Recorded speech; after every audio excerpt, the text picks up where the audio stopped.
Hello दोस्तों, नमस्कार। आप सभी को अपने ऑनलाइन स्टडी प्लेटफॉर्म अपन क्लासेज में स्वागत करता हूं। आज आप लोगों के लिए यूपी टीजीटी पीजीटी का मॉडल पेपर सेट 2 लेकर आया हूं और हर क्वेश्चन को हर क्वेश्चन को चित्रों के माध्यम से समझाने का प्रयास करेंगे और साथ में चारों ऑप्शन पे डिटेल में डिस्कशन भी करेंगे। तो आइए चलते स्टार्ट करते हैं।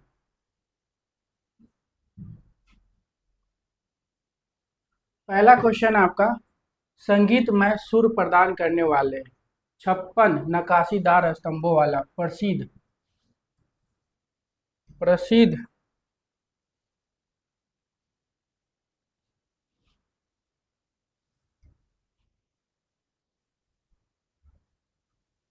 संगीत में सुर प्रदान करने वाले 56 नक्काशीदार स्तंभों वाला प्रसिद्ध विठल स्वामी मंदिर कहाँ स्थित है? ठीक है, ये जो मंदिर आपका दिख रहा है, ये इसका मंदिर का नाम क्या है? विजय विठल स्वामी मंदिर, विजय विठल मंदिर, सॉरी। इस मंदिर का नाम क्या है? विजय विठल मंदिर। और इसमें कितने नक्काशीदार स्तंभ में? तो 56। इस तरह का स्तंभ कितने स्तंभ में? तो 56 स्तंभ में। ठीक है, तो ये जो मंदिर है विजय विठल मंदिर, जिसमें 56 नक्काशीदार स्तंभों का स्तंभ है, इसका ये कहाँ पे है? ऑप्शन है बेलूर, भद्राचलम, हम्पी, श्रीरंगम। ठीक है, तो ये बहुत इंपॉर्टेंट क्वेश्चन है, ध्यान में रखिए। ये क्वेश्चन हमेशा आते हैं। तो बताइए क्या हो जाएगा? विजय विठल मंदिर कहाँ स्थित है? इसी मंदिर में जो है आपके 56 नक्काशीदार स्तंभ हैं। ये भी ध्यान रखिएगा। इस मंदिर जो दिख रहा है आपको, इसमें 56 नक्काशीदार स्तंभ, क्वेश्चन भी आया हुआ है कि कौन सी मंदिर है जो है उसमें 56 नक्काशीदार स्तंभ है। तो क्या हो जाएगा? विठल मंदिर। कहाँ पे है? तो हम्पी में। हम्पी कहाँ पड़ता है आपके?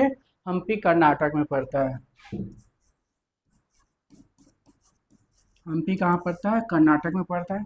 नेक्स्ट क्वेश्चन आपके, जॉर्ज संतियाना ने अपनी पुस्तक द सेंस ऑफ ब्यूटी में सौंदर्य के कितने स्तरों का उल्लेख किया है? ऑप्शन है 4, 5, 3, 2। तो जॉर्ज संतियाना ने अपनी पुस्तक द सेंस ऑफ ब्यूटी में सौंदर्य के कितने स्तरों का उल्लेख किया है? तो क्या हो जाएगा? 3। द सेंस ऑफ ब्यूटी में जॉर्ज संतियाना ने सौंदर्य के कितने उल्लेख किया? तो 3 किया है। ये भी क्वेश्चन आपके एग्जाम में आए हुए हैं। नेक्स्ट क्वेश्चन आपके, मिश्रित माध्यम में चित्रित टाइम टेक्चर श्रृंखला 2003 से 4 के निर्माता कलाकार हैं। ऑप्शन है सुरेन पाल जोशी, शिबू नटेशन, बैजू पार्थन, GR इनाना। तो ये जो पेंटिंग है आपके टाइम टेक्चर, एक दो पेंटिंग नहीं, श्रृंखला है। जब भी श्रृंखला की बात आएगी तो एक से अधिक। ठीक है, तो ये द टाइम टेक्चर श्रृंखला किसकी है? तो क्या हो जाएगा? सुरेन पाल जोशी। ठीक है, सुरेन पाल जोशी के बारे अगर हम बात करते हैं तो सुरेन पाल जोशी जो है आपके पिक्चर में दिख रहे हैं। ठीक है, पिक्चर में जो है ये सुरेन पाल जोशी हैं, इनको आप देख सकते हो। ठीक है, ये क्या हैं? तो मुख्य रूप से ये चित्रकला के लिए फेमस है। चित्रकला के साथ साथ जो है ये भित्ति चित्रकला के लिए भी जाने जाते हैं, मूर्ति कला के लिए भी जाने जाते हैं। ठीक है, तो इनका जन्म की अगर हम बात करते हैं तो जन्म जो है इनका 1955 ईस्वी में हुआ था। कब हुआ था? 1955 ईस्वी में हुआ था। कहाँ हुआ था? देहरादून, उत्तराखंड में हुआ था। किस लिए फेमस है? तो चित्रकला के लिए फेमस है, यह ध्यान में रखना आप। ठीक है, और इनकी मृत्यु कब हुई थी? तो 2018 में जो है जयपुर में हुई थी। मृत्यु कहाँ हुई थी? 2018 में। और इन्होंने चित्र टाइम टेक्चर श्रृंखला बनाया था 2003 से 4 में। इनका नाम क्या है? सुरेन पाल जोशी। ठीक है, ये भी क्वेश्चन बहुत इंपॉर्टेंट है। नेक्स्ट क्वेश्चन आपके, आरजी कलिंग बूट का संबंध है। ठीक है, ऑप्शन है यूनान, रूस, इटली, ब्रिटेन। ये जो आप पिक्चर में देख रहे हो ये कौन है? आरजी कलिंग बूट है। ठीक है, ये क्या है? तो दार्शनिक है, कला समीक्षक है। ये कहाँ के हैं? ठीक, क्या हो जाएगा? ये ब्रिटेन के हैं। ये जो आप पिक्चर में दिख रहे हो आरजी कलिंगवुड जो है, ये कहाँ से है? तो ब्रिटेन से है। और इनका जन्म कब हुआ था?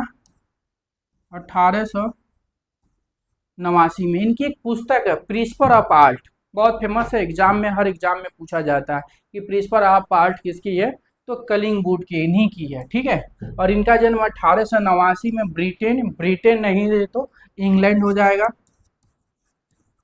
इंग्लैंड, इंग्लैंड भी नहीं है तो लंदन आप कर सकते हो,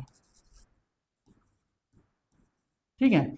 इंग्लैंड भी नहीं है तो लंदन है, दोनों नहीं है तो ब्रिटेन हो जाएगा। नेक्स्ट क्वेश्चन है आपके, अजंता के किस प्रसिद्ध चित्र पर भारत सरकार ने एक डाक टिकट भी जारी किया, ठीक है।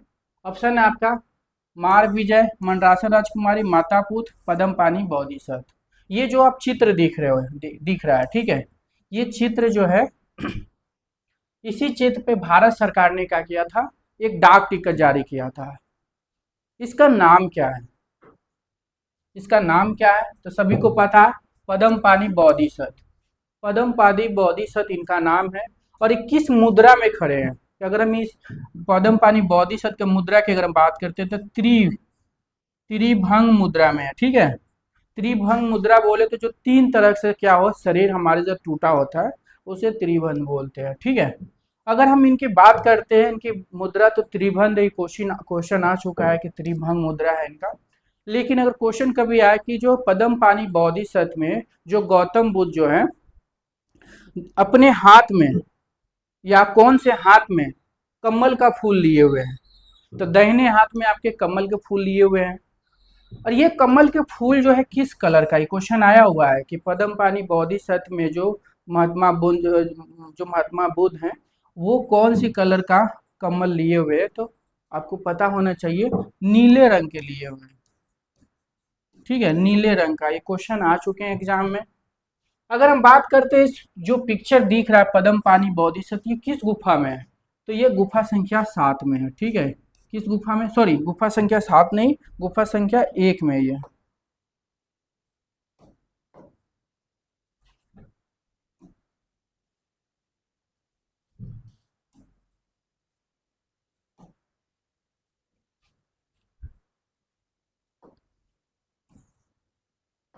गुफा संख्या 1 में पद्म पानी बोधिसत्व है या पद्म पानी अलिप्तेश्वर है, गुफा संख्या 1 हो जाएगा। माता पुत्र राहुल समर्पण किस गुफा में, अजंता के, तो 17 में है। ये माता पुत्र जो चित्र दिख रहा है इसी को राहुल समर्पण भी बोलते हैं, किस गुफा में, 17 में है। मंडरासर राजकुमारी ये किस गुफा में है, तो गुफा अजंता की गुफा संख्या 16 में, ठीक है। मार विजय जो है मूर्ति है, ये अजंता की गुफा संख्या 26 में है, जो भूमि स्पर्श मुद्रा में है। ये क्वेश्चन सब बने हुए हैं। नेक्स्ट क्वेश्चन है आपके, प्रसिद्ध इंस्टॉलेशन कलाकार विमान सुंदरम का जन्म वर्ष ज्ञात करें, ठीक है। ये जो आप पिक्चर में देख रहे हो विमान सुंदरम जी को, इनका जन्म कब हुआ था, ठीक है, इनका जन्म कब हुआ था ये आप लोगों को बताना है। ऑप्शन है 1943, 1942, 1935, 1934। तो विमान सुंदरम जी का जन्म कब हुआ था और कहाँ हुआ था, आपको ये भी बताना है कि जन्म कब हुआ था और कहाँ हुआ था, ठीक है। तो इनका जन्म जो है कब हुआ था, 1943 में हुआ था। अगर ऑप्शन में 1943 का भी नहीं रहता तो आप 41 भी सही कर सकते हो। जन्म कहाँ हुआ था, तो शिमला में हुआ था इनका, शिमला में इनका जन्म हुआ था। क्या है, तो मूर्तिकार के लिए जाने जाते हैं, मूर्तिकार में इंस्टॉलेशन कलाकार के लिए जाने जाते हैं। नेक्स्ट क्वेश्चन है आपके, मेरठ में आयोजित हुए अखिल भारतीय कांग्रेस अधिवेशन की सज्जा के लिए प्रसिद्ध भारतीय कलाकार है, ठीक है। ऑप्शन है राजा रवि वर्मा, नंदलाल बोस, यामिनी राय, शंकर चौधरी। तो क्या हो जाएगा, ये जो आप पिक्चर में देख रहे हो, ठीक है, मेरठ कहाँ पड़ता है, उत्तर प्रदेश में पड़ता है, ठीक है। तो उत्तर प्रदेश में जो कांग्रेस अधिवेशन का सज्जा जो हुआ था वो किसने किया था मेरठ में, तो शंकर चौधरी, ठीक है। ये जो आपको दिख रहे हैं, ठीक है, इन्होंने उत्तर प्रदेश में जो है कांग्रेस अधिवेशन की सज्जा हुआ था तो उसके डिजाइन इन्होंने ही किया था। ये इनका क्या नाम है, शंकर चौधरी, ठीक है। क्या है, तो मूर्तिकार के लिए जाने जाते हैं। तो मूर्तिकार के लिए जाने जाते हैं तो ऑप्शन क्या हो जाएगा इसका 4। तो मेरठ में आयोजित हुए आखिर भारतीय कांग्रेस अधिवेशन की सज्जा के लिए प्रसिद्ध भारतीय कलाकार शंकर चौधरी हो गए। शंकर चौधरी की अगर हम बात करते हैं तो ये किस लिए फेमस है, मूर्तिकार। इनका जन्म कहाँ हुआ था, जन्म कब कहाँ हुआ था और कब हुआ था। तो जन्म इनका 1916 में हुआ था। कहाँ हुआ था? बिहार में हुआ था।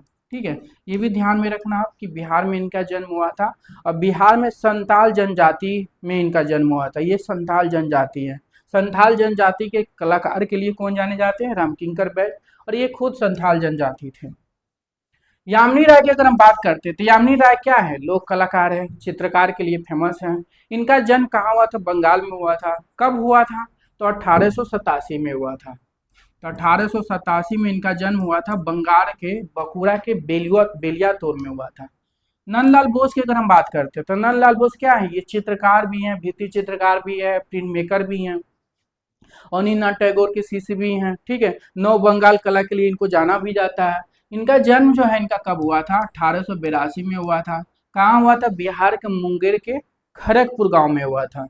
राजा रवि वर्मा का जन्म 1848 में हुआ था। मृत्यु 1906 में हुआ था। कहाँ हुआ था इनका जन्म? तो केरल में हुआ था। किस लिए फेमस है? तो राजा रवि वर्मा आपके चित्रकार के लिए फेमस है। और भारत में ओलियोग्राफ के लिए जाने जाते हैं। भारत में ओलियोग्राफ से सर्वप्रथम प्रिंटिंग प्रेस लाने वाले जो कौन हो जाएंगे? राजा रवि वर्मा। नेक्स्ट क्वेश्चन है आपके, सिंधु घाटी सभ्यता के किस नगर से सर्वाधिक मोहरें प्राप्त हुई है? ऑप्शन है हड़प्पा, मोहनजोदारो, चौंद्रो, लोथर। तो सिंधु घाटी सभ्यता से सर्वाधिक मोहर किस सभ्यता से प्राप्त हुई है? सिंधु घाटी में कई सभ्यता मिली है, जैसे आपके ऑप्शन में हड़प्पा, मोहनजोदारो, चौंद्र, कालीबंगा, राखीगढ़ी। तो इन सब में सबसे ज्यादा मोहर किस में प्राप्त हुई है? तो सर्वाधिक मोहर की अगर हम बात करते हैं तो सर्वाधिक मोहर किस में प्राप्त हुई है?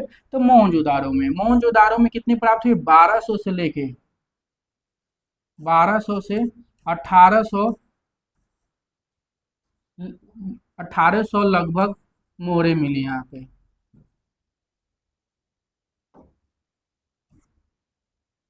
1200 से 1800 मोहरे मोहरे लगभग मिली है। ठीक है, ये ध्यान में आप रखना, लगभग मिली है। ठीक है, सबसे ज्यादा सिंधु सभ्यता में मोहनजोदारो में मिली है। मोहनजोदारो की खोज या उत्खनन किसने किया था? राखरदास बनर्जी ने। कब किया था इसका? 1922 में। 1922 में। हड़प्पा का 1921 में हुआ था। कौन किया था? दयाराम सनी ने किए थे। चौंद्रो आपके पाकिस्तान में है। पाकिस्तान में है। लोथर जो है भारत में है। 1955 में जो है इसकी उत्खनन जो RS बिष्ट ने किए थे। अब हम बात करते हैं ये मोहर। ये मोहर क्या है? यही मोहर है आपके। ठीक है, इस मोहर जो है ये, इस मोहर का नाम क्या? पशुपति योगी। 3 सींगों वाला पशुपति योगी है ये। ठीक है, इन इसमें टोटल जानवर कितने हैं? तो 6 जानवर है। ठीक है, एक यहाँ पे है, दूसरा ये है, तीसरा ये है, चौथा ये है, और 2 नीचे हैं। ठीक है, तो हाथी ये है, हाथी यहाँ पे है,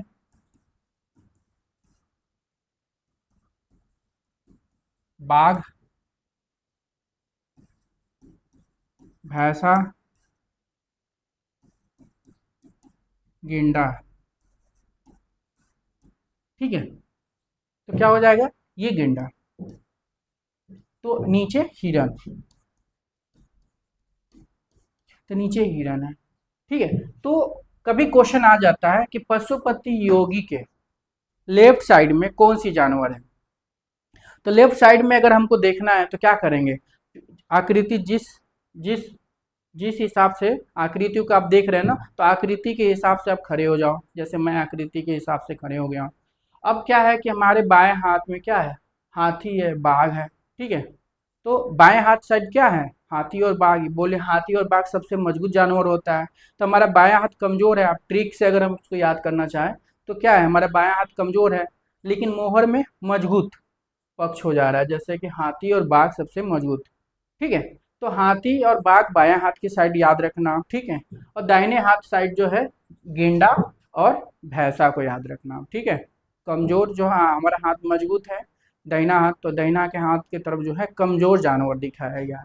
और नीचे 2 हिरन को दिखाया गया है। ठीक है, क्वेश्चन एग्जाम में आते हैं। नेक्स्ट क्वेश्चन है आपके, अकाल की कला और जेनुअल अबेदीन पुस्तक के रचनाकार हैं। ऑप्शन है अनंत कुमार स्वामी, अशोक भर्मिक, आचार्य ज्योतिष जोशी। ये जो पुस्तक दिख रहा है आपको, अकाल की कला और जेनुअल अबेदिन के पुस्तक, ये पुस्तक कवर है, ठीक है। ये जो पुस्तक कवर है किसकी है, ये एग्जाम में आए हुए क्वेश्चन है, ठीक है। किसकी है ये, अशोक भर्मिक, ठीक है। ये इस पे एक कबूतर भी बना हुआ है फ्रंट पेज पे, ठीक है। तो ये किसकी है, अशोक भर्मिक का। याद रखने क्वेश्चन, अकाल की कला और जेनुअल अबेदिन पुस्तक के रचनाकार कौन है, अशोक भर्मिक हो जाएंगे।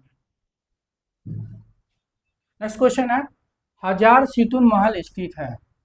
हजार सितुन महल स्थित, ऑप्शन है गुजरात, दिल्ली, अहमदाबाद, वारंगल।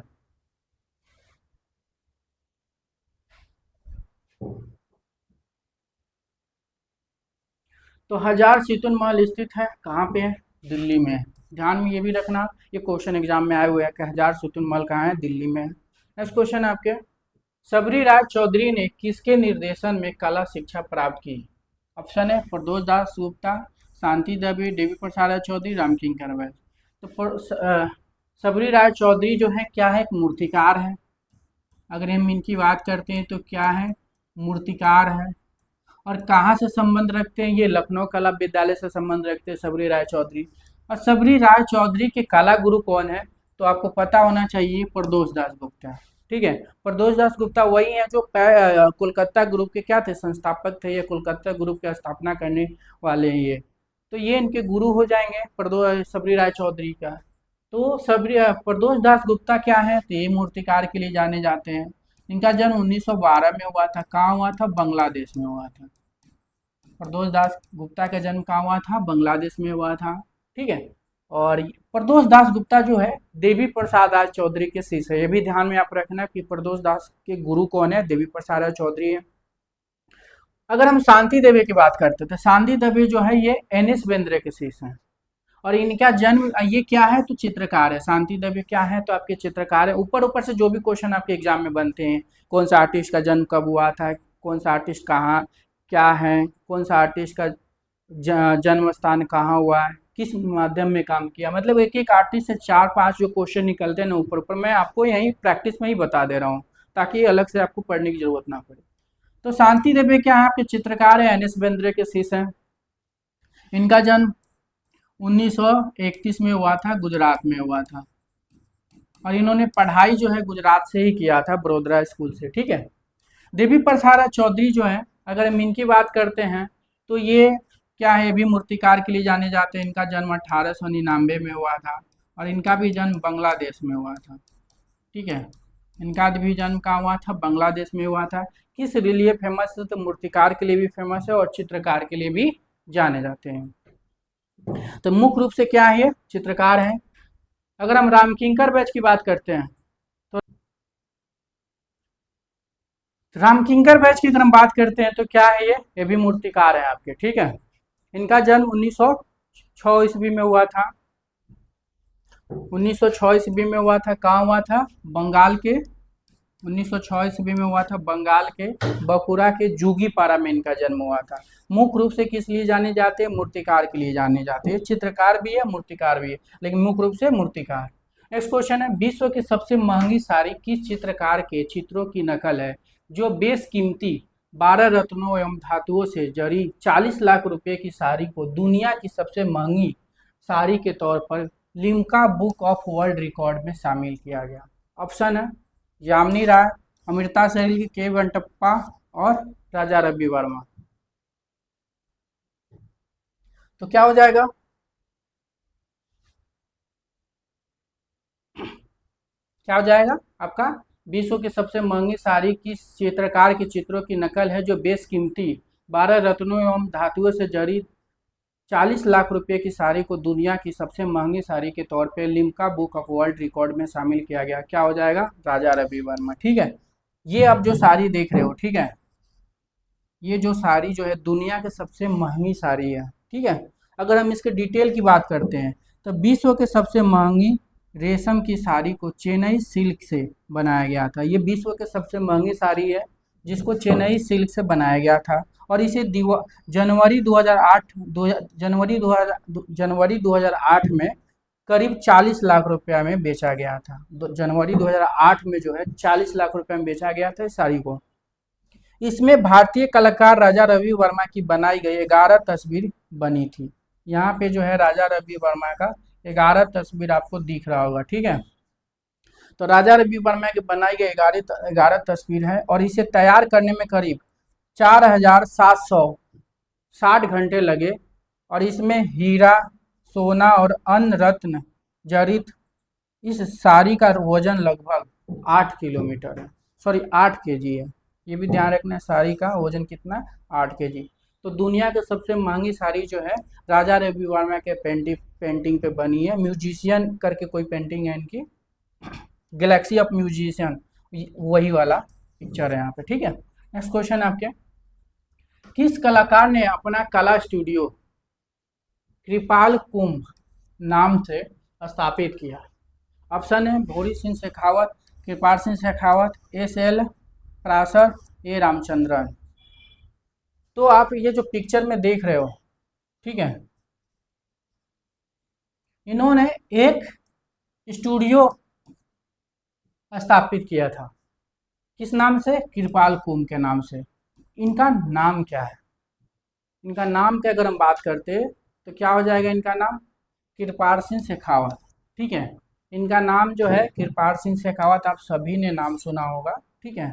और ये जो है भारत में किस लिए जाने जाते हैं? ब्लू पॉटरी के लिए जाने जाते हैं। अगर ब्लू पॉटरी के जन्मदाता के बात अगर हम करते हैं तो ब्लू पॉटरी के जन्मदाता कौन है? तो कृपाल सिंह शेखावत ही हो जाएंगे। अब ब्लू पॉटरी कहाँ की फेमस है? तो जयपुर का। तो यहाँ पे आप पिक्चर में देख सकते हो कि ब्लू पॉटरी जो यहाँ पे बना के इन्होंने रखा और भी यहाँ पे डिजाइन भी कर रहे हैं। यहाँ पे ये सब जो है आप इधर देखो, सब ब्लू पॉटरी यहाँ पे, ठीक है, ब्लू रंग से बना हुआ है ब्लू पॉटरी। तो अगर हम कृपाल सिंह शेखावत की बात करते हैं तो किस लिए फेमस है?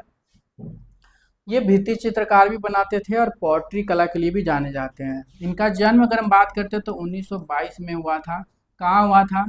तो आपके जयपुर में हुआ था, या राजस्थान के मऊ में हुआ था, ठीक है।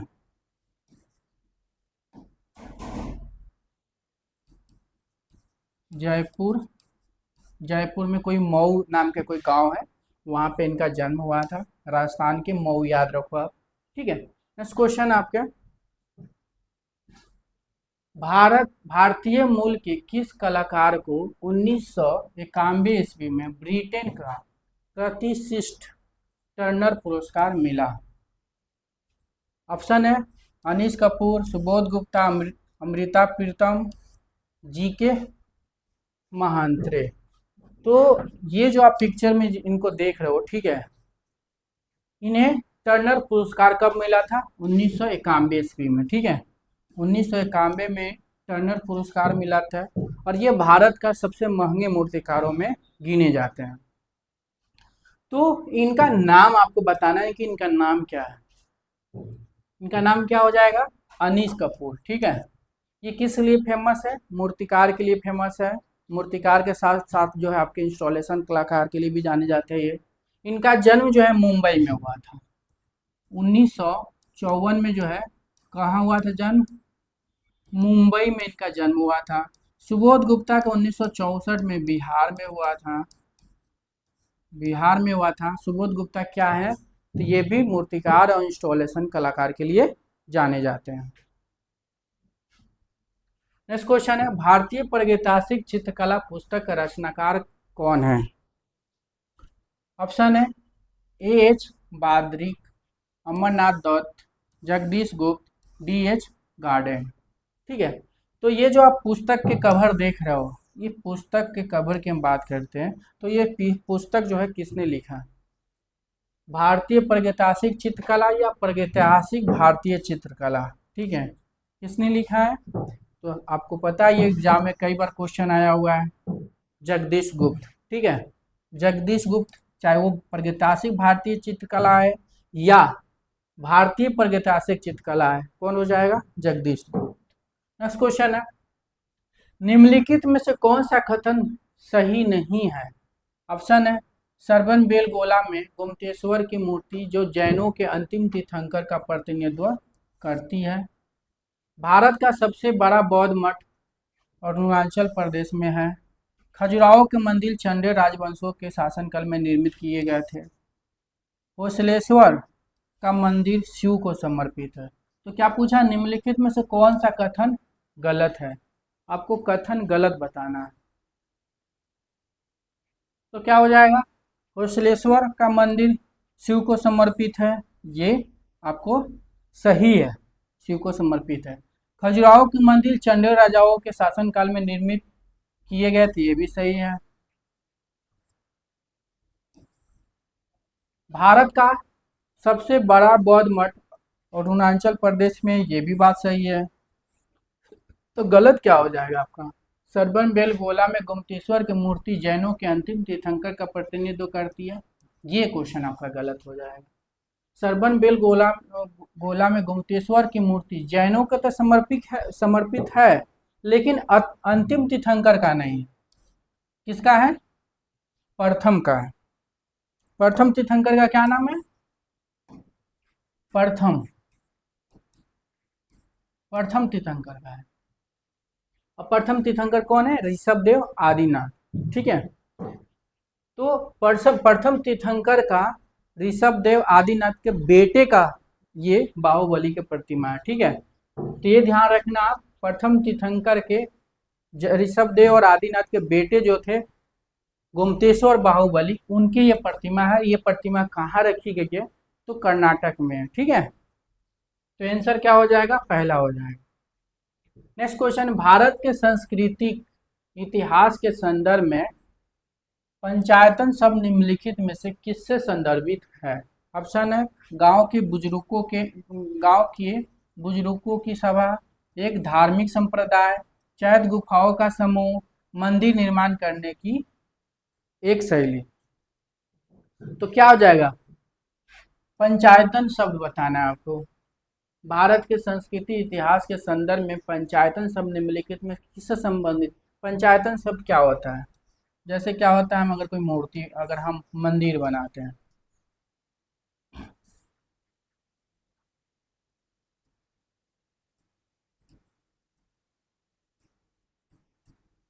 ये मंदिर आपका है। अब इस साइड में एक मंदिर हो गया, एक इधर भी हो गया, एक इधर भी मंदिर हो गया, एक इधर भी मंदिर होगा। तो पंचायतन मंदिर किसको बोलते हैं? जो बीच में मुख्य मंदिर हो, चारों साइड पे जो है चार मंदिर जो सहायक मंदिर हो, तो उसको पंचायतन शब्द बोलते हैं। तो क्या हो जाएगा? मंदिर निर्माण करने की एक कला शैली, यहाँ पे आंसर हो जाएगा। नेक्स्ट क्वेश्चन है, निम्न में से सिक्का शास्त्रीय कला है? ऑप्शन है topographic, archaeology, numismatic art, anthropology. तो क्या हो जाएगा आपका? तो निम्न में से सिक्का शास्त्रीय कला है।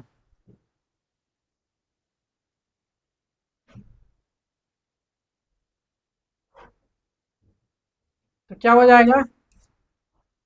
न्यूमिसमेटिक आर्ट, याद रखना आप इसको।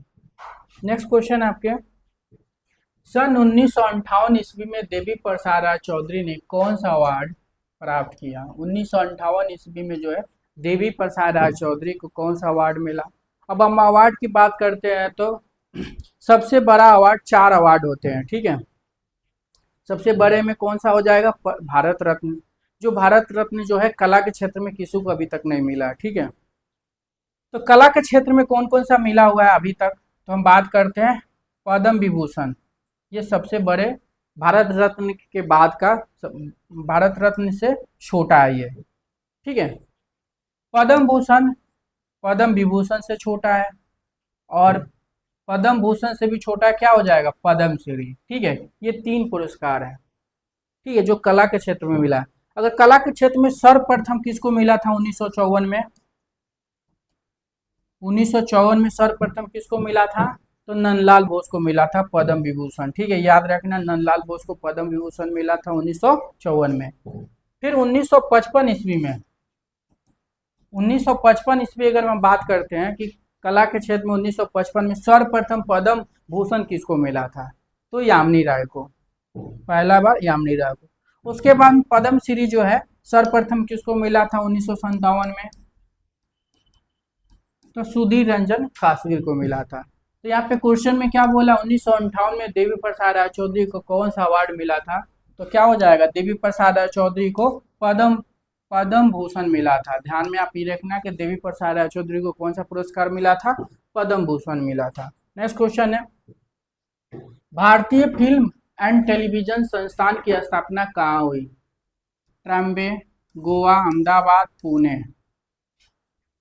तो भारतीय फिल्म एंड टेलीविजन संस्थान की स्थापना कहाँ हुई? आप यहाँ पे पिक्चर में देख सकते हो, यहाँ पे लिखा भी है भारतीय फिल्म और टेलीविजन संस्थान, ये कहाँ पे है? ठीक है, ये क्वेश्चन हर एग्जाम में आते हैं। तो क्या हो जाएगा? पुणे हो जाएगा। नेक्स्ट क्वेश्चन है, मुगलिया उस्ताद चित्रकार मीर सैयद अली के फारसी उस्ताद का नाम बताइए। ऑप्शन है अब्दुल समद सिराजी, फारूक बेग, मोहम्मद हुसैन काश्मीरी, बेजाद। तो मुगलिया उस्ताद मीर सैयद अली के फारसी उस्ताद या इनके गुरु आप बोल सकते हो। फारसी उस्ताद बोले तो गुरु भी बोल सकते हो। इनके गुरु कौन है? मीर सैयद अली के गुरु कौन है या उस्ताद कौन है? तो बेजाद।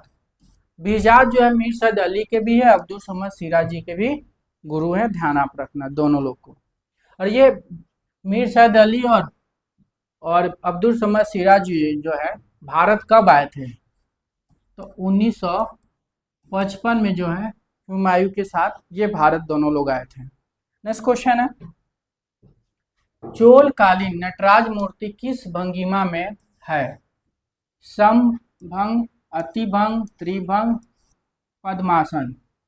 तो ये जो आप स्कल्पचर देख रहे हो ये चोल काल का मूर्ति है और ये किस भंगिमा में है? अगर हम बात करते हैं तो किस भंगिमा में है ये? तो ये अतिभंग में है। अतिभंग में मतलब शरीर को कई हिस्सों में तोड़ा जा सके, ठीक है, तो उसको अतिभंग बोलते हैं। तो क्या हो जाएगा? अतिभंग हो जाएगा। और ये जो नटराज मूर्ति किस शताब्दी में बनी है? तो 12वीं सदी में बनी है। किस काल में बनी है? तो चोल काल में बनी है। नटराज और देवी उमा की मूर्ति जो है आपके चोल काल में बनी है। ध्यान में अब रखना 12वीं सदी में बनी है। केबीएस एनबीएस के सिलेबस में हमेशा पूछा जाता है ये। अगर हम इस मूर्ति की बात करते हैं तो इस मूर्ति में से भी बहुत सारे क्वेश्चन निकलते हैं। जैसे अगर क्वेश्चन निकाले तो इनके बायां हाथ, कौन सा हाथ जो है, क्वेश्चन आता है कौन सा हाथ जो है गज हस्त मुद्रा में है। ठीक है, तो गज हस्त मुद्रा में ये हाथ आप देख सकते हो। ये जो हाथ है, जो इनके बाएं हाथ जो है, जो ऐसे हाथ गया है, ये गजहस्त मुद्रा में। तो कौन सा हाथ गजहस्त मुद्रा में है? तो आपके बाएं हाथ है। ठीक है, अगर क्वेश्चन आएगा कि नटराज की मूर्ति में कौन से हाथ में जो अग्नि ज्वाला मतलब लिए हुए हैं, तो आप देख लो बायां हाथ जो है यहाँ पे अग्नि लिए हुए हैं। ये नटराज की कौन सी हाथ जो है आप जो अभय मुद्रा में, क्वेश्चन ऐसे बनते हैं कि कौन से हाथ अभय मुद्रा में, तो अभय मुद्रा में क्या सा हो जाएगा? आपके दाहिने हाथ। देखो ज्यादातर जो है जो भी देवी देवता है वो दाहिने हाथ से ही अपना आशीर्वाद मतलब अभय मुद्रा में वो लोग रहते हैं। ठीक है, तो आप ये भी ट्रिक से याद कर सको, ज्यादातर दाहिने हाथ में अभय मुद्रा होते हैं। तो अभय मुद्रा आप देख लो इनके दाहिने हाथ में है। नटराज के किस हाथ में जो डमरू लिए हुए हैं? क्वेश्चन ये भी हो आ सकता है। तो किसमें है? दाहिने में। आप देख सकते हो। कैसे ये पता करोगे? कोई भी चित्र या मूर्ति अगर उसके बारे में अब जानना है तो आप उसके दिशा के अनुसार खड़े हो जाओ। ठीक है, फिर आप उसको आराम से आप निकाल सकते हो। नेक्स्ट क्वेश्चन आपके, राजस्थानी लघु चित्र शैली की किशनगढ़ उप शैली के उत्कृष्ट चित्रों की खोज का श्रेय किसे जाता है? अनंत केंटिस Kumar Swami, Kunwar Sangram Singh, professor Eric Dickinson, colonel Tod. तो राजस्थानी लघु चित्र शैली, जो राजस्थान में लघु चित्र शैली चली थी उसी का उप शैली है किशनगढ़। जैसे राजस्थान में 4 शैलियाँ है, मेवाड़ है, मेवाड़ के बाद मरवाड़ है, हरौती है, ढूंढार है। ये 4 शैलियाँ है। 4 शैलियाँ के उप शैलियाँ बहुत सारे हैं। ठीक है, तो ये जो है किशनगढ़ जो है आपके मरवाड़ की उप शैली है। तो इस किशनगढ़ की उप शैली जो है, मरवाड़ की उप शैली जो है, इस शैली का चित्रों की खोज किसने किया है? तो कौन हो जाएंगे? प्रोफेसर एरिक डिकिंसन हो जाएंगे। नेक्स्ट क्वेश्चन है आपके, किसी भी बोतल का रेखांकन करने के लिए इनमें से किस ज्यामितीय आकार का प्रयोग करते हैं? त्रिभुज है, वृत्त है, बेलन है, वर्ग है। तो कौन सा जमी अगर हम किसी अगर हम कोई बोतल बनाना चाहते हैं तो बोतल बनाने के लिए कौन सा हम ज्यामिति फॉर्म का यूज करेंगे? तो त्रिभुज ऐसे होते हैं, वृत्त ऐसे होते हैं, ठीक है, वर्ग ऐसे होते हैं, बेलन कैसे होते हैं? बेलन या सिलेंडर सील जो होते हैं ऐसे होते हैं, सीधा समझ लो आप इधर।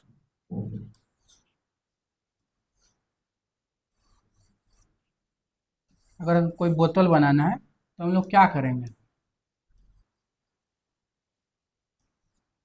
पहले हम क्या करेंगे, सिलेंडर सील आकार बनाएंगे, फिर इसी में क्या करेंगे, ड्राइंग करेंगे, ठीक है। तो क्या करेंगे, यहाँ पे बेलन बनाएंगे, ठीक है, बेलन बनाएंगे या सिलेंडर सील बनाएंगे। नेक्स्ट क्वेश्चन है, आधुनिक लेड पेंसिल के आविष्कारक कौन थे? H L Faber, Newton, NG Conte, Watsman. तो क्या हो जाएगा?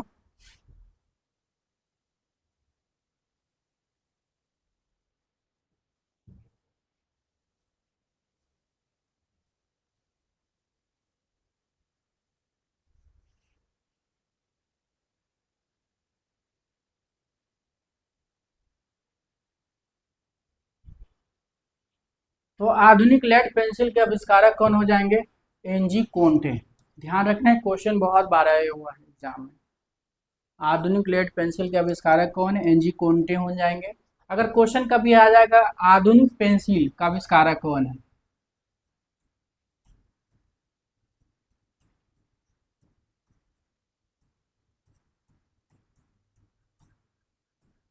अगर कभी क्वेश्चन आता है कि आधुनिक पेंसिल का आविष्कारक कौन है, तो एच एल फेबर हो जाएंगे, ठीक है, एच एल फेबर हो जाएंगे। अगर अगर लेड लगा हुआ है, आधुनिक लेड पेंसिल लगा हुआ है, तो एनजी कोंटे हो जाएंगे, और लेड अगर नहीं लगा है तो एच एल फेवर हो जाएंगे। ध्यान में रखना है भी क्वेश्चन को आप लोग। नेक्स्ट क्वेश्चन है, प्रसिद्ध चित्रित पांडुलिपि पुस्तक दस्तान ए अमीर हमजा, जिसे सामान्यतः हमजानामा नाम से जाना जाता है, कि अधिकांश भाग को किस मुगल संसार के संरक्षण में चित्रित किया गया? ऑप्शन है बाबर, शाहजहां, अकबर, जहांगीर। तो प्रसिद्ध चित्रित पांडुलिपि पुस्तक दस्तान ए अमीर हमजा, दस्तान ए अमीर हमजा का दूसरा नाम क्या है? हमजानामा, ठीक है। ये जो किस पे चित्रित हुई थी, दस्तान ए अमीर हमजा या हमजानामा, तो कपड़े पे चित्रित हुई थी। ज्यादातर चित्र किसके समय में बनी थी? तो ये जो आप फिगर में देख रहे हो, इन्हीं के समय में जो है हमजानामा या दस्ताने अमीर हमजा का सबसे ज्यादा चित्र बना था। इनका नाम क्या है? ये जो देख रहे हो इनका नाम क्या है? अकबर। याद रखना, इनका नाम क्या है? अकबर है। नेक्स्ट क्वेश्चन है, चोल काल में ठोस धातु की ढलाई के लिए इनमें से कौन सी विधि उपयोग में लाई गई? तो चोल काल में जो धातु की मूर्ति बनती थी, जैसे नटराज, उमा, ठीक है, ज्यादातर इन्हीं दोनों लोग का मूर्ति बना है, तो वो कौन सा धातु का यूज किया जाता था? ऑप्शन है फाइबर कास्टिंग, लुप्त मोम ढलाई विधा, पतीना, टेराकोटा कास्टिंग। तो क्या हो जाएगा?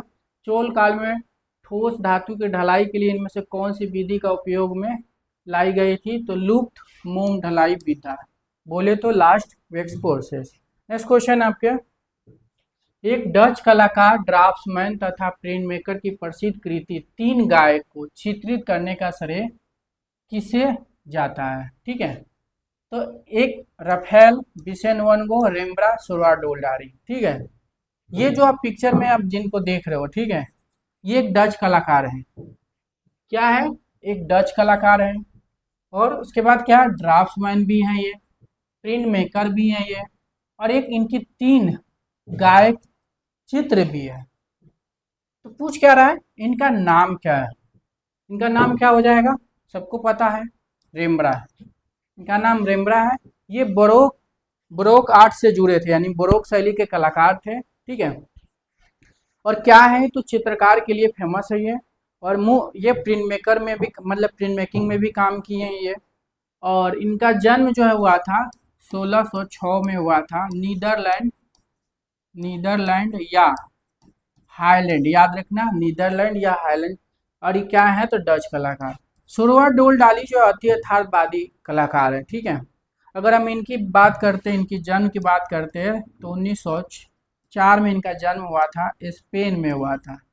स्पेन में इनका जन्म हुआ था। क्या है तो ये चित्रकार के लिए फेमस है, ये भी ध्यान में आपको रखना है। क्या है, चित्रकार के लिए फेमस है ये। अगर हम विसेन वैन गो को बात करते हैं तो विसेन वैन गो क्या है, उत्तर प्रभाववाद के आर्टिस्ट हैं। उत्तर प्रभाववाद के आर्टिस्ट हैं, तो इनका ये जो है क्या है, चित्रकार के लिए जाने जाते हैं। इनका जन्म जो है कहाँ हुआ था तो 1853 में कहाँ हुआ था, आपके नीदरलैंड में इनका भी जन्म हुआ था, ये भी ध्यान आप रखना। राफेल को पता ही है, पूर्ण जागरण कालीन कलाकार ही है। इनका जन्म 1483 में हुआ था और कहाँ हुआ था तो फ्लोरेंस के उर्बिनो में हुआ था, ठीक है। फ्लोरेंस के उर्बिनो में हुआ था इनका जन्म। और किस लिए फेमस है तो चित्रकार के लिए फेमस है। मुलेला क्ले सिरेमिक एवं थेवा कला का संबंध है। ऑप्शन है उत्तराखंड, कर्नाटक, राजस्थान, पश्चिम बंगाल। तो मुलेला क्ले सिरेमिक और थेवा कला का संबंध है, क्या हो जाएगा। अब ये मुलेला क्ले ये हो जाएगा आपका, थेवा कला ये हो जाएगा। पिक्चर में आप देख सकते हो कि थेवा कला कौन है, मुलेला कला कौन है, ठीक है। तो ये किस राज्य से संबंधित है,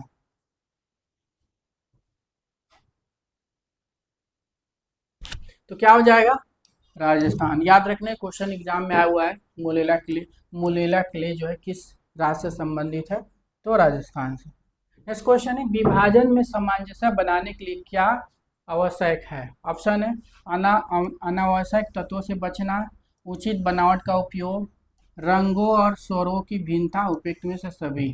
तो विभाजन में सामंजस्य बनाने के लिए क्या आवश्यक है तो क्या हो जाएगा, उपयुक्त में से सभी हो जाएगा। नेक्स्ट क्वेश्चन है, राफेल संजियो एक प्रतिष्ठित पूर्ण जागरण कालीन कलाकार थे। उन्होंने इस दुनिया को डैश में सम्मानित किए थे। ये जो आप पिक्चर में देख रहे हो ये कौन है, राफेल, ठीक है। इनकी जन्म कब हुआ था और मृत्यु कब हुआ था, ठीक है, ये आपको बताना है। तो 1452 से 1519 ईस्वी में, 1440 से 1397 ईस्वी में, 1483 से 1520 में, 1475 से 1564 ईस्वी में। तो क्या हो जाएगा, 1483 में इनका जन्म होता है, 1520 में इनकी मृत्यु हो जाता है, ठीक है। जन्म इटली के फ्लोरेंस के उर्बिनो में हुआ था। नेक्स्ट, 1475 में आपको माइकल एंजेलो का जन्म हुआ था, ये भी ध्यान रखना है। 1475 में किसका हुआ था, माइकल एंजेलो का। 1564 में जो है माइकल एंजेलो की मृत्यु हो गया था। अब ऊपर वाला देखते हैं, तो ऊपर वाला जो है आपके 1452 में जो है आपके लियोनार्डो डा विंची का जन्म हुआ था। 1519 में जो है इनका मृत्यु हो गया था। ये तीनों लोग का जन्म और मृत्यु बहुत इंपॉर्टेंट है, ठीक है। तो चाहे राफेल का हो, चाहे माइकल एंजेलो का हो, चाहे आपके लियोनार्डो डा विंची का हो, बहुत इंपॉर्टेंट है, ये ध्यान रखना आप लोग। राजनेताओं की सार्वजनिक मूर्तियां बनाने के क्षेत्र में किस भारतीय कलाकार को प्रसिद्धि मिली। ऑप्शन है मनु पारिक, राम गोपाल विजयवर्गीय, शारदा चरण वकील, रमेश बिष्ट। तो ये जो आप पिक्चर में देख रहे हो ये राजनेताओं की मूर्तियां बनाने के लिए सर्वाधिक प्रसिद्ध है, इनका नाम क्या है। तो राजनेताओं के सार्वजनिक मूर्तियां बनाने के क्षेत्र में किस भारतीय कलाकार को प्रसिद्धि मिली थी तो क्या हो जाएंगे, रमेश बिष्ट। ये जो आप पिक्चर में देख रहे हो ये कौन है, रमेश बिष्ट है, ध्यान में आप रखना। इनका नाम क्या है, रमेश बिष्ट है। शारदा चरण वकील जो है क्या है तो चित्रकार है। दिल्ली में जो है शारदा चरण वकील के नाम से इन्होंने एक स्कूल भी खोला था। किसके शिष्य है, अनिल टैगोर के शिष्य है ये। इनका जन्म जो है 1888 में हुआ था और बंगाल में हुआ था। राम गोपाल विजयवर्गीय जो है वास्तु चित्रकार के लिए जाने जाते हैं, मुख्य रूप से चित्रकार हैं। ये महाराजा स्कूल ऑफ आर्ट जयपुर से पढ़ाई किए थे। शैलेंद्रनाथ डे के क्या थे, शिष्य थे। अगर इनकी जन्म की बात करते हैं, इनकी जन्म 1905 में हुआ था, राजस्थान के सवाई माधोपुर में हुआ था। मनु परीख। मनु परीख जो है बनारस के शामों के लिए, शाम के दृश्य जो होता है उसके लिए फेमस है, ध्यान में रखना। ये बनारस पे जो है काम किए मनु परीख, बनारस के शाम का दृश्य के लिए जाने जाते हैं। नेक्स्ट क्वेश्चन, भारत की राजधानी नई दिल्ली में स्थित त्रिभुजाकार योजना पर आधारित नए संसद भवन के स्थापकविद हैं Edwin Lutyens, Herbert baker, Chandrakant Sompura, Bimal Patel. तो भारत की राजधानी नई दिल्ली में स्थित त्रिभुजाकार योजना पर आधारित नए संसद भवन के स्थापकविद कौन है? तो क्या हो जाएगा, नए संसद भवन। ठीक है, ये जो आप देख रहे हो आगे वाला जो पिक्चर दिख रहा है, जो त्रिभुज की तरह है, ठीक है, ये जो है ये भारत के नए संसद भवन है। और पीछे वाला जो दिख रहा है आपको, ये पुराने वाले हैं। ठीक है, तो नए संसद भवन का पूछा यहाँ पे कि नए संसद भवन का डिजाइनर कौन है, बिमल पटेल। अगर कभी पूछ देते था कि पुराने संसद भवन का डिजाइनर कौन हो जाएंगे, तो ऑप्शन में जो है एडविन लुटियंस है, इनको मार सकते हैं, नहीं है तो हर्बर्ट बेकर। तो पुराने संसद भवन का जो है एडविन लुटियंस और हर्बर्ट बेकर दोनों ने किए थे। नए वाला के जो है कौन हो जाएगा, बिमल पटेल। याद रखना ये नए वाला। नेक्स्ट क्वेश्चन है, वर्तमान में भारत की किस मुद्रा पर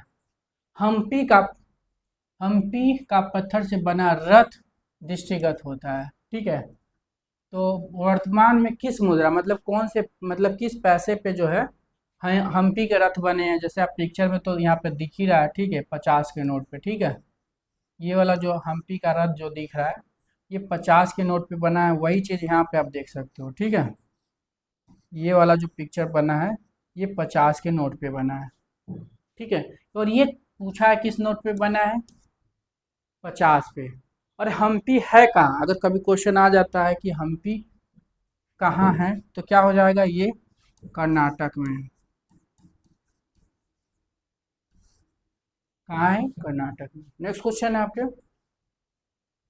काला घोड़ा महोत्सव गुड़ी पड़वा का संबंध है।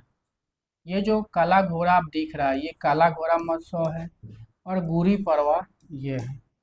ठीक है, ये दोनों संबंध जो है किस राज्य से? गुजरात से, तेलंगाना से, महाराष्ट्र से, कश्मीर से है।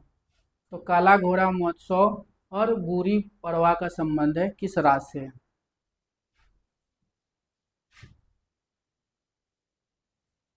किस राज्य से हो जाएगा? तो महाराष्ट्र से। याद रखना आप, काला घोड़ा महोत्सव और गुड़ी पड़वा का संबंध जो है किस राज्य से है? तो महाराष्ट्र से। नेक्स्ट क्वेश्चन है, उस पश्चात कला समीक्षक का नाम बताइए जिसने अपने लेखों के माध्यम से अजंता भित्ति चित्र के विराट सौंदर्य की सराहना की। ऑप्शन है ईबी हैबल, हर्बर्ट रीड, आचार्य महोदय, उपयुक्त में से कोई नहीं। तो उस पश्चात कला समीक्षक का नाम बताइए जिसने अपने लेखों के माध्यम से अजंता भित्ति चित्र का विराट सौंदर्य की सराहना की। तो क्या हो जाएगा, ये जो आपको दिख रहे हैं ऑप्शन में, इन्होंने अजंता के सौंदर्य को बहुत अच्छे से जो है सराहना किए थे। इनका नाम क्या है? तो सभी को पता है, ईबी हैबल। ठीक है, ईबी हैबल जो है इन्होंने अजंता भित्ति चित्र के विराट सौंदर्य को सराहना किए थे। ईबी हैबल के जन्म की बात करते हैं तो 1861 में हुआ था, इंग्लैंड में हुआ था। क्या है? तो कला समीक्षक है, दार्शनिक है। हर्बर्ट रीड की अगर हम बात करते हैं तो हर्बर्ट रीड भी जो है आपके कला समीक्षक, दार्शनिक है। इनकी एक पुस्तक हमेशा एग्जाम में आता है, meaning of art. Meaning of art किसका है? हर्बर्ट रीड का है। ठीक है, और हर्बर्ट रीड का जन्म की अगर हम बात करते हैं तो जन्म कहाँ हुआ था? तो 1893 में इनका भी जन्म कहाँ हुआ था? इंग्लैंड में हुआ था। ठीक है, ये भी आप याद रखना। नेक्स्ट क्वेश्चन आपके, इनमें से कौन प्रसिद्ध कला समीक्षक था? ए एस रमन, केशव मलिक, अवधेश मिश्र, उपयुक्त में से कोई नहीं। तो इनमें से कौन एक प्रसिद्ध कला समीक्षक है? तो क्या हो जाएगा, ए एस रमन भी थे, केशव मलिक भी थे, अवधेश मिश्र, इनमें से सभी हो जाएगा। नेक्स्ट क्वेश्चन है, दृश्य कला के क्षेत्र में बस्ट से क्या तात्पर्य है? अमूर्त प्रतिमा, संपूर्ण दृश्य प्रतिमा, खंडित प्रतिमा, अवक्ष प्रतिमा। तो दृश्य कला के क्षेत्र में बस्ट से क्या तात्पर्य है? ये आप पिक्चर में देख सकते हो, बस्ट, बस्ट की साइज, ठीक है।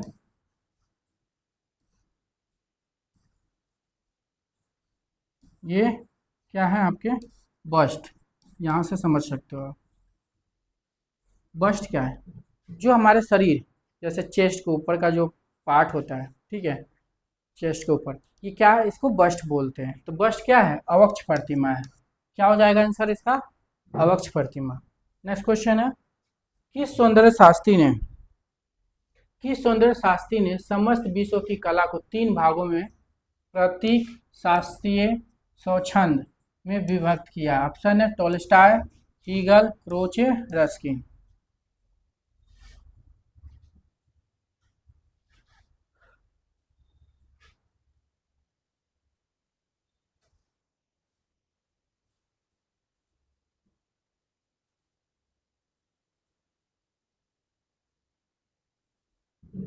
तो किस सौंदर्य शास्त्री ने समस्त विश्व की कला को 3 भागों में बांटा? 3 भाग कौन कौन? प्रतीक, शास्त्रीय, स्वच्छंद में बांटा था। कौन हो जाएंगे? हीगल। हीगल ने बांटा था। हीगल का जन्म कहाँ हुआ था? ये क्वेश्चन एग्जाम में कई जगह पूछा गया है। तो हीगल का जन्म जो है 1770 में हुआ था, जर्मनी में हुआ था, ठीक है। टोल्स्टॉय का भी आ चुका है। टोल्स्टॉय क्या है? तो कला समीक्षक है, दार्शनिक है, जैसे हीगल। ये चारों जो आपको दिख रहे हैं, ये चारों लोग क्या है? कला समीक्षक, दार्शनिक, ठीक है, आपको ये लोग हैं। तो टोल्स्टॉय का भी जन्म पूछा गया। टोल्स्टॉय कहाँ के? तो रूस के हैं, याद रखना, ठीक है। टोल्स्टॉय कहाँ के? रूस के हैं। क्रोचे, क्रोचे कहाँ के हैं? क्रोचे भी हैं, जो 1866 में इनका जन्म हुआ था, ये इटली के हैं। रस्किन जो है आपके इंग्लैंड के हैं, ठीक है। रस्किन भी जो है आपके इंग्लैंड के हैं। नेक्स्ट क्वेश्चन है, beauty lies in the eyes of beholder युक्ति निम्नलिखित में से किसकी है? रस्किन की है, William Shakespeare, Croce, Mahatma Gandhi. तो beauty lies in the eyes of beholder युक्ति निम्नलिखित में से किसकी है? विलियम शेक्सपियर, ठीक है। तो beauty lies in the eyes of beholder युक्ति निम्नलिखित में किसी की है? तो विलियम शेक्सपियर की है। नेक्स्ट क्वेश्चन है, यूकियो ई कास्ट ब्लॉक मुद्रण की एक शैली है जो जापान में निम्न काल में समृद्ध हुई। ऑप्शन है 1516 ईस्वी, 1719 ईस्वी, 1819 ईस्वी, उपयुक्त में से कोई नहीं। तो यूकियो ई कास्ट ब्लॉक मुद्रण की एक शैली है जो जापान में निम्न काल में समृद्ध हुई। तो आप देख सकते हो, ये जो पिक्चर आप देख रहे हो, ये क्या है? यूकियो ई कला है, ठीक है। और किस पे बना है? तो ये वुड, वुड बोले तो लकड़ी पे बनाया गया है, ठीक है। तो यूकियो ई कास्ट ब्लॉक मुद्रण, ठीक है। कास्ट ब्लॉक मुद्रण बना मतलब ये कास्ट पे बना है।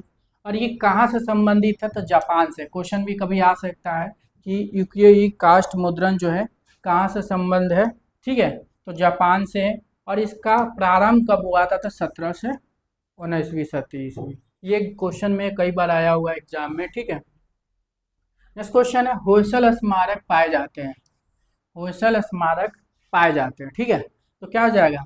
हम्पी और होस्टपेड में, हेलेबीड और बेलूर में, मैसूर और बेंगलोर में, श्रीगेरी और धारवाड़ में। सिंगरी और धारवाड़ में हो जाएगा।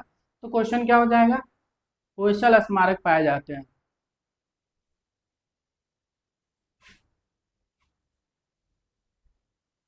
हेलेबीड और बेलूर में, याद रखना। होयसल कहाँ पड़ता है? कर्नाटक में पड़ता है। ये जो दिख रहा है हेलेबीड और बेलूर जो है आपके कर्नाटक में है, तो क्या हो जाएगा? होयसल स्मारक जो है ये भी कर्नाटक हो जाएगा। नेक्स्ट क्वेश्चन है,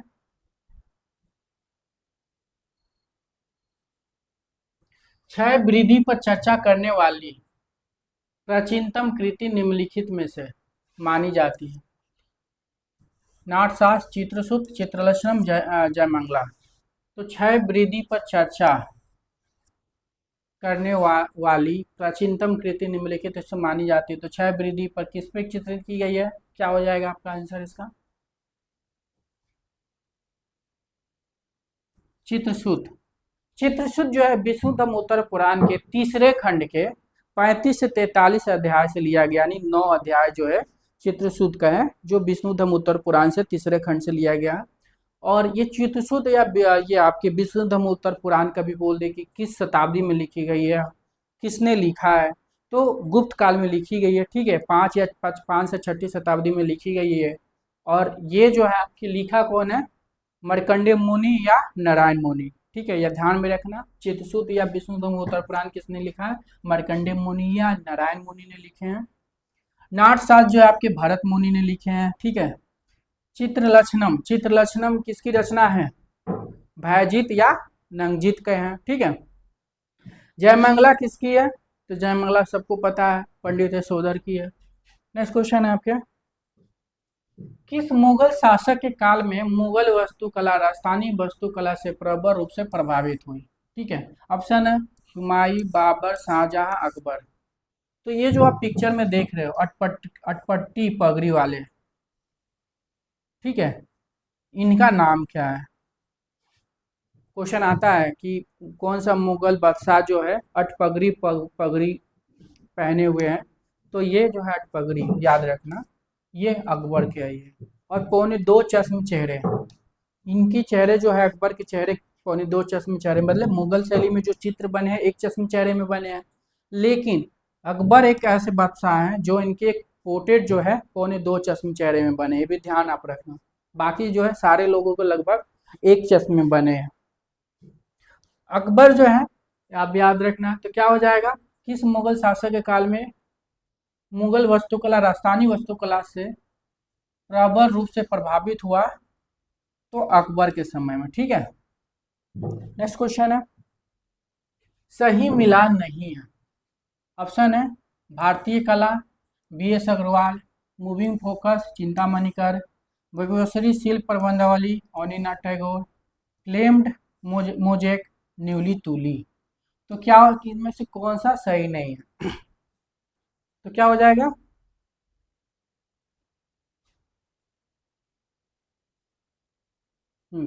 तो सबसे पहले हम लोग फ्लेम मोजाइक की बात करते थे। फ्लेम मोजाइक किसकी है? यहाँ पे बुक कवर यहाँ पे लगा हुआ है, आप यहाँ से देख सकते हो। द फ्लेम मोजाइक जो है किसकी है? नेवली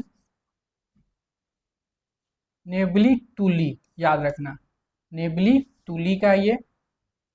उसके बाद में दूसरा नंबर के तीसरे नंबर क्या है? बागेश्वरी शिल्प प्रबंध वाली, किसकी है? अनिनाथ टैगोर के, यहाँ पे आप देख सकते हो। ठीक है, किसकी है? अनिनाथ टैगोर की। बागेश्वरी शिल्प प्रबंध वाली जो पुस्तक है किसकी है? अनिनाथ टैगोर की है। भारतीय कला, भारतीय कला जो है यहाँ पे आप देख सकते हो। ठीक है, भारतीय कला किसने लिखा है? वासुदेव शरण अग्रवाल। इन्हीं को शॉर्ट में क्या बोलते हैं? बी.एस. अग्रवाल। वासुदेव शरण अग्रवाल को ही बी.एस. अग्रवाल को बोलते हैं। तो मूविंग फोकस जो है किसकी है? मूविंग मूविंग फोकस जो है गलत है, ये चिंतामणि कर का नहीं है। किसका है? के.जी. सुब्रमण्यम का, ध्यान रखना अब इसको।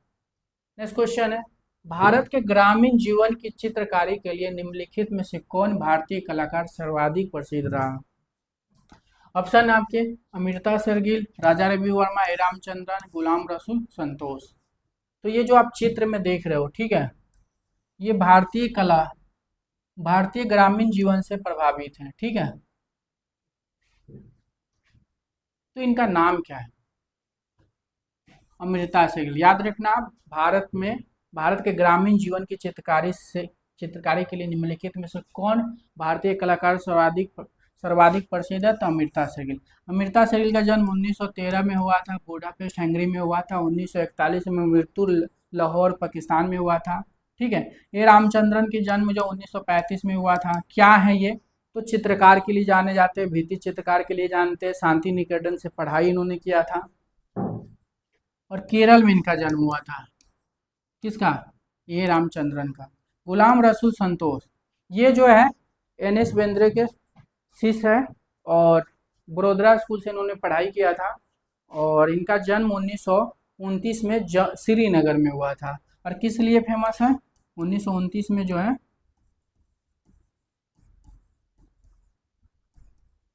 श्रीनगर में इनका जन्म हुआ था। किस लिए फेमस है? नौतांत्रिक कलाकार के लिए जाने जाते हैं। नेक्स्ट क्वेश्चन है, कुमार साहनी द्वारा बनाई गई फिल्म एज ऑफ क्रोकोडाइल्स किस कलाकार के जीवन पर आधारित है? ठीक है, ये जो डॉक्यूमेंट्री फिल्म है, ठीक है, ये एज ऑफ क्रोकोडाइल्स, ये जो दिख रहे हैं इन्हीं के जीवन पे जो है बना हुआ है। इनका नाम क्या है? तो इनका नाम क्या है?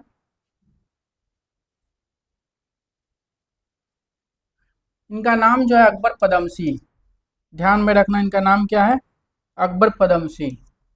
अकबर पदमसी के ऊपर जो है एज ऑफ क्रोकोडाइल्स फिल्म बनी है, एग्जाम में आया हुआ है, ध्यान रखना आप। एज ऑफ क्रोकोडाइल्स फिल्म जो है किसके जीवन पे बनी हुई है? तो अकबर पदमसी। अकबर पदमसी जो है किस लिए फेमस है? चित्रकार के लिए फेमस है। जन्म कब हुआ था इनका? मुंबई में हुआ था। ठीक है, कहाँ हुआ था जन्म?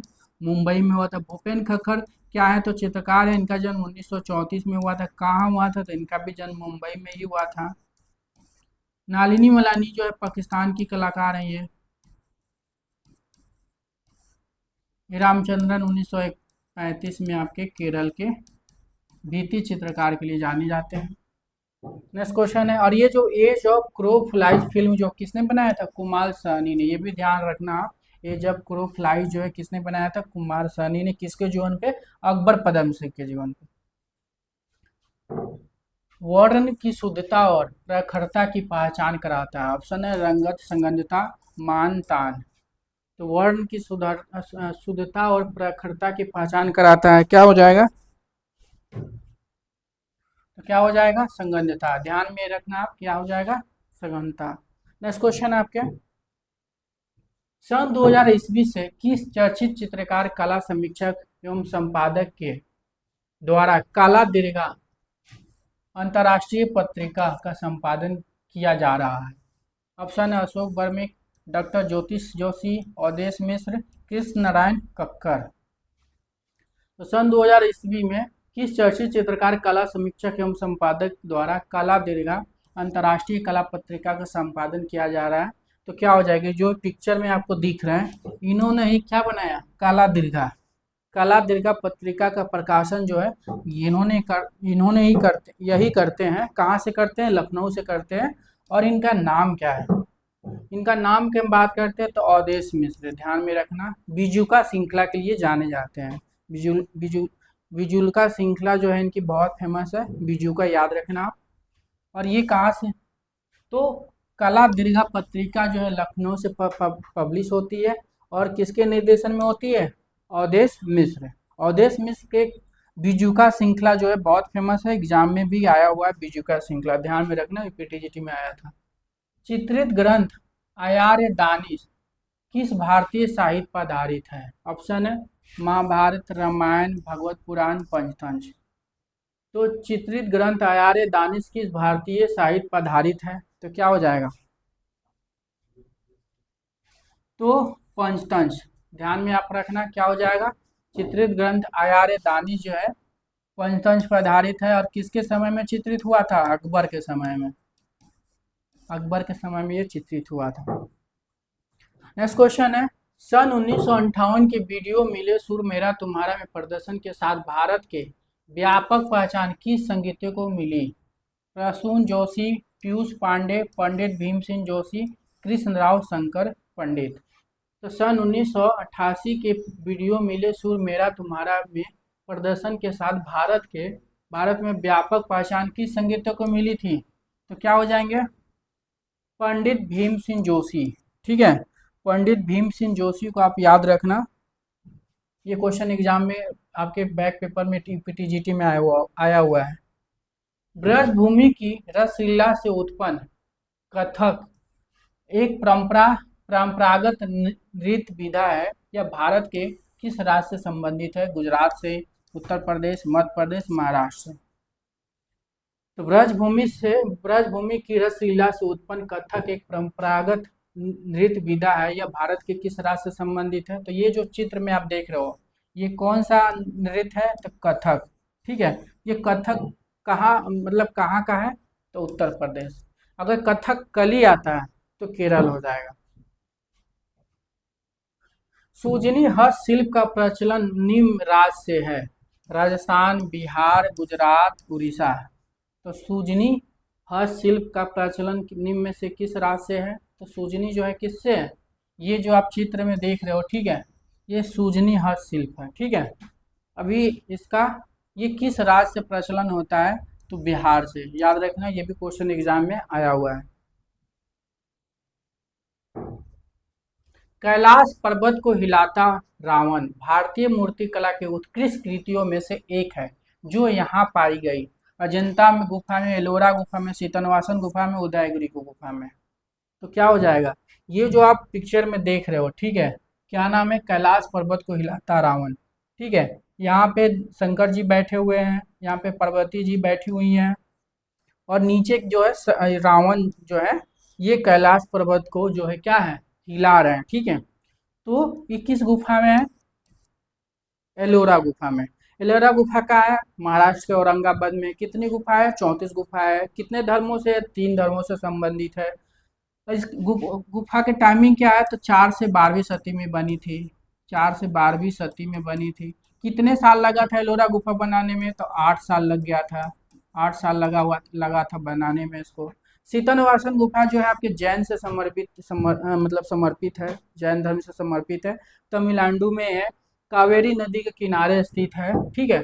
और इसका जो है इस 7 से 9वीं सदी इसकी टाइम है। 7 से 9वीं सदी में बनी। उदयगिरी की गुफा जो है मध्य प्रदेश के विदिशा में है।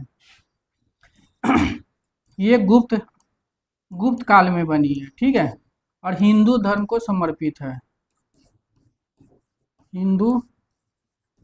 हिंदू धर्म से संबंधित है ये।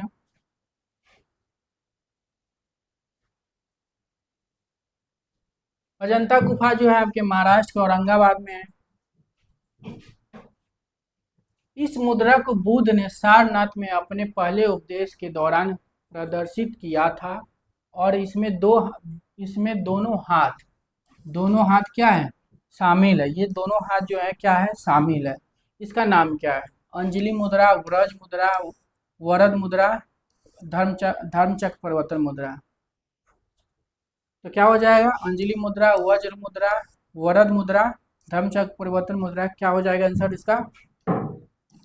तो धर्मचक्र परिवर्तन मुद्रा। ये ध्यान में रखना कि इस मुद्रा को बुद्ध ने सारनाथ में अपने पहले उपदेश के दौरान प्रदर्शित किया था। इसमें दोनों हाथ शामिल है। तो धर्मचक्र परिवर्तन मुद्रा। कभी भी क्वेश्चन आ सकता है, धर्मचक्र परिवर्तन मुद्रा जो मूर्ति है कहाँ से मिली थी? तो सारनाथ से मिली थी। यही मूर्ति है धर्मचक्र परिवर्तन मुद्रा। किस काल की है? तो गुप्त काल की है। गुप्त काल की है। कहाँ पर संग्रहित है? तो सारनाथ म्यूजियम में रखी गई है, ठीक है। नेक्स्ट क्वेश्चन है, समान जनजीवन के चित्र जेनर पेंटिंग भारत के किस प्रागैतिहासिक क्षेत्र में प्राप्त होते हैं? मिर्जापुर क्षेत्र, पचमढ़ी क्षेत्र, होशंगाबाद क्षेत्र, भीमबेटका क्षेत्र। समान जनजीवन के चित्र जेनर पेंटिंग भारत के किस प्रागैतिहासिक क्षेत्र में प्राप्त होते हैं? जनरल पेंटिंग के लिए जो है आपकी कंपनी शैली भी जानी जाती है, वहाँ पे भी डेली लाइफ से चित्रण बनी थी। उसी तरह प्रागैतिहासिक काल में बनी हुई थी। तो जनरल पेंटिंग जो है आपके पचमढ़ी क्षेत्र में है। पचमढ़ी क्षेत्र में जो है आपके समान जन जीवन के चित्र मिले या जनरल पेंटिंग मिले हैं। पचमढ़ी जो है में कितनी गुफाएं हैं? 50 गुफाएं हैं। ये भी ध्यान रखना, पचमढ़ी में कितनी गुफाएं हैं? 50 गुफाएं हैं। पचमढ़ी गुफा की उत्खनन या खोज किसने किया था? तो 1932 में जो है जी.आर. हंटर ने किए थे। पचमढ़ी गुफा के चित्रों की खोज किसने किया था? तो 1936 में जो है डी.एच. गार्डन ने किए थे। होशंगाबाद जो है कहाँ पे है? ये भी मध्य प्रदेश में है। इसकी खोज जो है 1922 में जो है मनोरंजन घोष ने इसका खोज किए थे, और नर्मदा नदी के किनारे स्थित है। भीमबेटका जो है 1958 में इसका खोज हुआ था। किसने किया था? तो विष्णुधर वाकरकर ने किए थे। मिर्जापुर जो है कहाँ? उत्तर प्रदेश में है। 1880 में इसको खोजा गया। आलम्बन और उद्दीपन निम्नलिखित में से किसके प्रकार है? भाव है, अनुभव है, रस है, विभाव है। आलंबन और उद्दीपन निम्नलिखित में से किसके प्रकार है? तो क्या हो जाएगा आपके? विभाव हो जाएंगे, ठीक है। आलंबन उद्दीपन निम्नलिखित में किसके प्रकार है? विभाव हो जाएगा। कुबरदान साडो की प्रतिमा किस प्राचीन सभ्यता से प्राप्त हुई है? क्वेटा सभ्यता, सुमेर सभ्यता, झुंगर झांगर सभ्यता, झोप सभ्यता। तो कुबरदान साडो की प्रतिमा, ठीक है, ये एग्जाम में आया हुआ है, ठीक है। तो कुबरदान साडो की प्रतिमा किस सभ्यता से प्राप्त हुई? तो झोप सभ्यता, ठीक है। झोप सभ्यता याद रखना, ये झोप सभ्यता, झुंगर झांगर सभ्यता और क्वेटा सभ्यता, ये तीनों सभ्यता पाकिस्तान का है, ठीक है। ये सुमेर सभ्यता जो है मेसोपोटामिया का, ठीक है। नेक्स्ट क्वेश्चन है, सत्यवान द्वारा बाल्यकाल में एक घोड़े का भित्ति चित्र अंकित करने का प्रसंग आता है। ऑप्शन अष्टाध्यायी, महाभारत, रामायण, कामसूत्र। तो सत्यवान द्वारा बाल्यकाल में घोड़े का भित्ति चित्र अंकित करने का प्रसंग आता है, तो क्या हो जाएगा? महाभारत में, ठीक है। नेक्स्ट क्वेश्चन है, 32वें ओलंपिक 2021 में आयोजित हुआ था। ऑप्शन है बीजिंग, टोक्यो, शिकागो, ठीक है। ये ओलंपिक का लोगो है, 5 कलर का है, याद रखना। 3 प्राथमिक रंग है और एक ग्रीन और एक ब्लैक है, ठीक है। तो 5 लोगो वाला जो याद रखना, ये किसकी लोगो है? ओलंपिक खेलों का लोगो है। तो 32वीं ओलंपिक 2021 में आयोजित हुई थी, कहाँ हुई थी? टोक्यो में, याद रखना कहाँ हुई थी? टोक्यो में हुई थी।